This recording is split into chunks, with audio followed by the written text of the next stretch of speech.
The first thing is, I don't like using the term slavery, because the English term slavery comes with a connotation in Western history that the Arabic term and Islamic terms never had.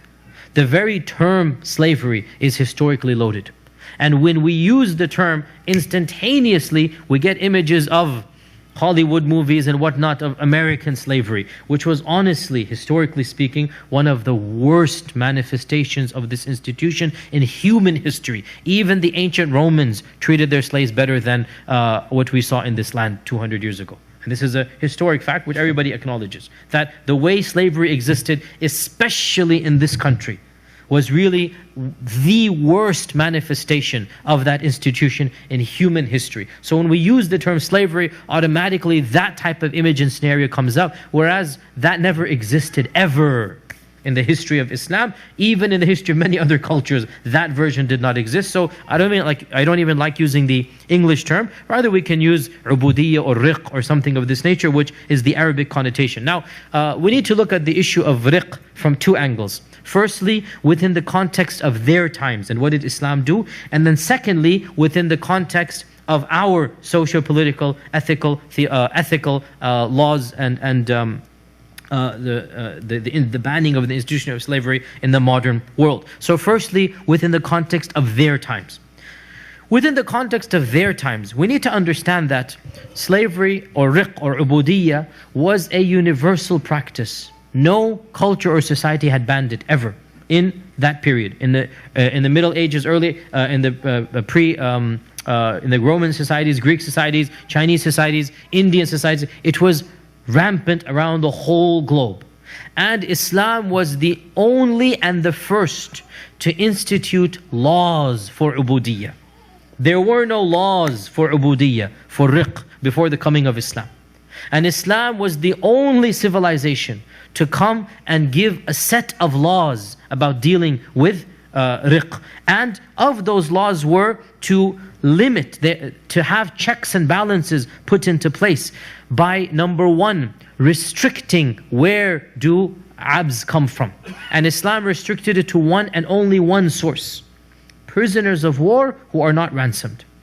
Every civilization in the world allowed abs to be basically captured in other lands who were free, and then capture them as a free man and then sell them, as what happened over here. You just go into a land and you just take somebody, force him into riq, and then bring him as an abd, as a prisoner, as a slave. Whereas in Islam there was only one source: a legitimate war that is fought, and a state fights another state. You have these 5,000-10,000 prisoners, and there's no ransom to be paid. Nobody's paying their ransom. What is to be done? You cannot just set them free. They're going to come back to you, right? What is to be done? You take them as abd, in the institution of riq. So that's the only source of getting riq in Islam. The second law that was done is to legislate proper treatment, which again was unheard of in any other civilization and culture. There are numerous ahadith about treating abs, treating amas in a humane manner. About quite literally, hadith in Bukhari says that your slaves are your brothers. Ikhwanukum khawalakum. Right? They are your brothers. Feed them from what you eat, and give them to wear from what you wear. And that is why in Islam there are many instances of you can't tell the riq from the master. You cannot tell that. And in Islam, leads me to the third point as well, and that is that Islam legislated the freeing of slaves through multiple avenues. So many penalties: a false oath or testimony, breaking your fast in Ramadan, so many things. What is the penalty in the Quran? Tahrir raqabatin, free a slave. In fact, it legislated zakat money, one of the 8 categories of zakah, wa fir riqab. Imagine the highest institution of money, which is zakah. One of the 8 is freeing a slave. That's not something to be taken lightly. So Allah Azza wa Jal said, you can use your zakah for freeing a slave. And in fact, not just zakat and penalty, it is one of the highest virtues of Islam. There are chapters, even in the book we are reading on a daily basis, which is Imam al-Nawawi's Riyadh al-Salihin, there are chapters, the virtue of freeing a riq or an amma. There are chapters that you are told that one of the ways to free yourself from Jahannam is to free a slave. And that's why Aisha and others, they would be hunting for riq, to free. So it's a virtue in our religion to actually free an abd or an amma.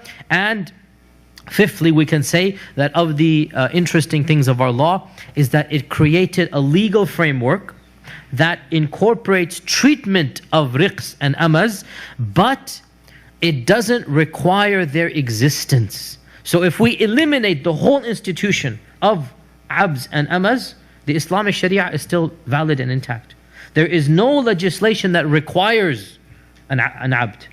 There's no legislation that requires the existence of this institution, and therefore, in our times, when there is no such institution as slavery, Islamic law is full and valid, and it doesn't need their existence. And this is an amazing point, in my opinion, that clearly demonstrates that Allah Azza wa Jal intended for this institution to be something that is not necessary and required. If it's there, there are laws that governed it for 11, 12 centuries. Now that it's gone, we don't need, those institutions don't need to be brought back. And that's why I don't know of any scholar in our times that is calling for this institution to come back. So, looking at now, of course, there's also the issue of having conjugal relations with the ammas or the female slaves. And this is obviously, as usual, a very sensitive topic that many people find problematic, Muslims and non-Muslims. But once again, all societies and cultures had the exact same rule. It's not something that Islam came with. It's not something that Islam was new about. Every society and culture had the same rule. In fact, there's plenty of references in the Old and New Testament. And are we forgetting our own father Ibrahim alayhi salam? What was Hajar? And the lineage of the Prophet goes back to Hajar. This is something that even the Old Testament and the New Testament talk about. But previous civilizations and cultures, they did not have any rules. And in many cultures, including pre-Islamic Arabian culture, your amma didn't just have to be yours. You could lend her to other people, astaghfirullah. And of course what happened was you would then hire her out to other people. And this was the common practice. That your amma, you would hire her out for a night. You understand what I'm saying here? And the Quran references this fact, that this is haram. The Quran references it. You cannot do this. So the Quran came and legislated things even in this regard. That if you have such an amma, then she must be only yours. And children born in Jahiliyyah days were considered to be sometimes slaves. Whereas in Islam, the child born from such a union will always be exactly 100% the same as a child from a marriage. And that's why Ismail and Ishaq are both equal in the eyes of the Sharia of Allah subhanahu wa ta'ala. Ismail and Ishaq are both equal. And in fact, if you look at our own history, the majority of the khulafa were born of slaves. The majority. And that's a huge thing to say. And go back and check it. The majority of the Abbasids and the Uthmanids, the majority of the Abbasids and the Uthmaniyun were actually children of slaves. And what does that indicate? That their lineage that from the mother's side was not something that brought a stigma to them. It was something that brought no stigma to them. And also, if a child was born of such a union, immediately the amma was upgraded. A free upgrade is given to her. She is no longer an amma. She is called Ummul Walad. This is the books of fiqh have a chapter called the chapter of Ummul Walad. What is Ummul Walad? Ummul Walad is a special category of amma. In that you cannot, after this child is born, sell her to anybody else. She's only yours. Because now that she's a mother of a child, that's Ummul Walad, the mother of the child. She's no longer treated like anyone else. She becomes Ummul Walad, and she cannot be transferred ownership or sold or anything of this nature, and she becomes free on the death of the child's father. So as soon as the child's father dies, then she becomes automatically, with his death, she becomes free. Now that's a very interesting law that did not exist in any other civilization and culture. The point being that, yes, I understand this is a difficult topic for many of us, especially our young minds to grasp. And the fact of the matter is we don't have to deal with this in the modern world. Allah Azza wa Jal legislated something that for the time and the context was the most humane possible, and everything seemed to work towards eliminating this institution. Now that it is eliminated, alhamdulillah, we don't have to call for it to be brought back or whatnot. It is now gone.